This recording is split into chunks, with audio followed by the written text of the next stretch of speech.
नमस्कार साथियों, आप सभी का एसबीए मानकेसर यूट्यूब चैनल पर हार्दिक स्वागत और अभिनंदन। आज हम पढ़ने जा रहे हैं 9th क्लास का जो पेपर है, इसको हल करेंगे। जो 9वीं क्लास का आज अभी जो 1.5 घंटा पहले लगभग हुआ है, हिंदी का पेपर है वार्षिक परीक्षा का। तो 9वीं क्लास की वार्षिक परीक्षा में देखें आज क्या आया है कि एक अपठित गद्यांश है और जिसमें देश प्रेम की भावना से संबंधित कुछ कहा गया है। तो इसमें देखें आपके पहला क्वेश्चन था, उसमें आलंबन शब्द है, इसमें यह बोल रहा है कि उपसर्ग कौन सा है। अब भाई यदि उपसर्ग निकाल लेंगे तो पीछे बच जाएगा शब्द। तो ये आ उपसर्ग है, लंबन ये शब्द है, ये ठीक है ना। और प्रस्तुत गद्यांश का उचित शीर्षक मैंने आपको बताया देश प्रेम से संबंधित है, तो देश प्रेम राइट कर दूंगा। देश प्रेम वास्तव में किस भाव का माना जाता है, तो इसमें देखें देश प्रेम है ये अंत्यकरण अंत्यकरण भाव का माना जाता है। इस जो पैराग्राफ है उसके अनुसार जो आपके अंत्यकरण होगा, वैसे हालांकि देश प्रेम अंत्यकरण की जो भावना ही होती है। अब नेक्स्ट इसके बाद में आगे देखें, देश सानिध्य से क्या उत्पन्न होता है। अब देखें यहाँ पर लिखा है जो इसके देश सानिध्य में शास्त्रीय प्रेम है, उसके बाद में ये जो लाइन लिखी है जिनसे सानिध्य का हमें आभास हो जाता है और उनके प्रति लोभ या राग हो सकता है। तो इसमें आपने ऑप्शन राइट किया है लोभ या राग, ठीक है ना। देश प्रेम का आलम्बन किसे माना गया है, तो देश प्रेम का आलम्बन है वो देखें आप, ये जो सभी को माना गया ना, जो इसमें जो देखें हम, ये मनुष्य है, पशु है, पक्षी है, पर्वत, इन सभी को माना गया, ठीक है। जिसके मध्य हम रहते हैं वे कैसा प्रेम है, शास्त्रीय प्रेम है, ठीक है ना, शास्त्रीय प्रेम।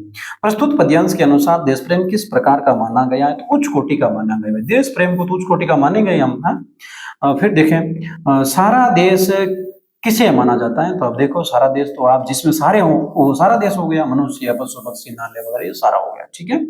अब नेक्स्ट जो दिवस अवसान है, यानी दिवस यानी शाम की बेला है, उससे संबंधित कोई अपठित जो पद्यांश आया है। अब पद्यांश में जो क्वेश्चन है उसको भी हल करते हैं। देखें यहाँ प्रस्तुत पद्यांश किस समय का वर्णन, मैंने आपको बताया शाम के समय की जो बात है। इसमें दिवस अवसान का मतलब संध्या की बेला। तो इसमें देखें आप ये देखो संध्या, ठीक है ना, ये संध्या हो गई। संध्या सुंदरी किसके समान प्रतीत हो रही है, तो ये परिसी प्रतीत हो रही है, इसमें आप देख लेना। संध्या सुंदरी परिसी वो दिखाई दे रहा है आपको ऊपर वाली लाइन में, सेकंड लाइन में, वह संध्या सुंदरी परिसी, ठीक है।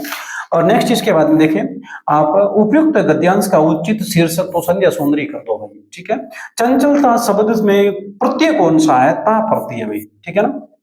और हंसता है केवल तारा, एक तारा कहाँ हंसता है, और तारा तो धुंध जो घुंघराले जे काले काले बादलों में गुंथा हुआ वही हंसता है, ठीक है ना। देख लेना आप इसमें जो लिखा हुआ है। संध्या सुंदरी कहाँ से उतर रही है, तो ये भाई आकाश से उतर रही है, मेघ में आकाश से उतर रही है। और दिवस अवसान का अर्थ क्या है, दिवस अवसान का अर्थ है सूर्यास्त का समय, संध्या की बेला, ठीक है। तो हमने 7 जो ऑब्जेक्टिव टाइप क्वेश्चन थे इनको हल किया इसमें।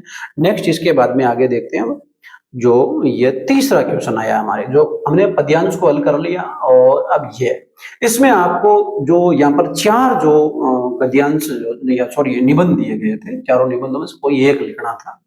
अब देखें आपको, तो इसमें आपको कौन कौन सा दिया है कि एक पर्यावरण प्रदूषण का दिया है, एक नैतिक शिक्षा का दिया है, और एक मोबाइल का दिया है, और साथ ही विद्यार्थी जीवन का दिया है।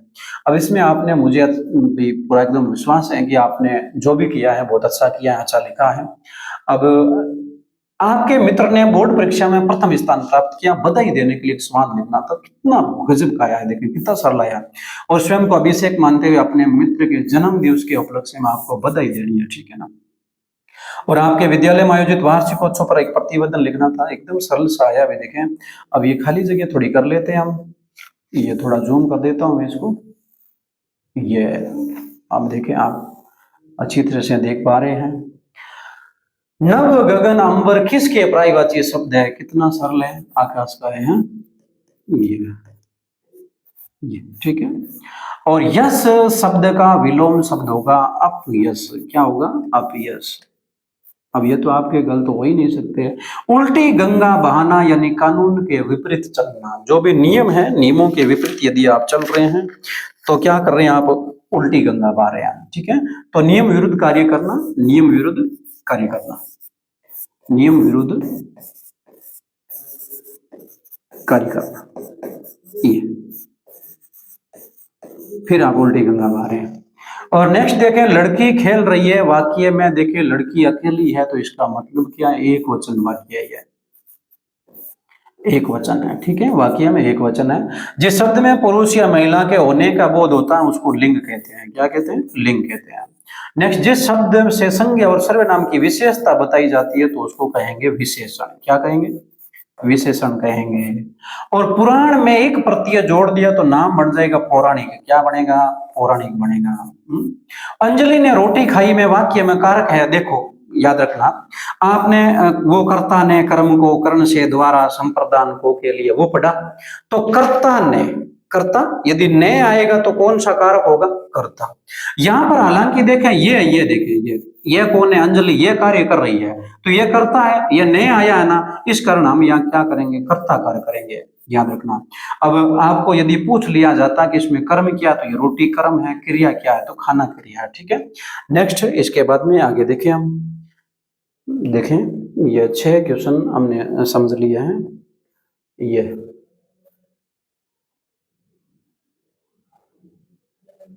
भिन्नार्थक शब्द है, भिन्नार्थक शब्द जो दिया गया है, क्या है बात है ये, ठीक है। भिन्नार्थक शब्द में अन्नल और अनिल का पूछा है, तो देखें अन्नल और अनिल, आग, अग्नि, अन्नल, पावक, रसानो, तो इसमें हो गया आग का, और अनिल यानी हवा, ठीक है ना, ये हो गया। ये हमने किया। जो ये कौन सा क्वेश्चन था? हमारे जो 7वां क्वेश्चन था, ठीक है ना। और नेक्स्ट, प्रसर्ग ने का प्रयोग करते हुए एक वाक्य का निर्माण करो।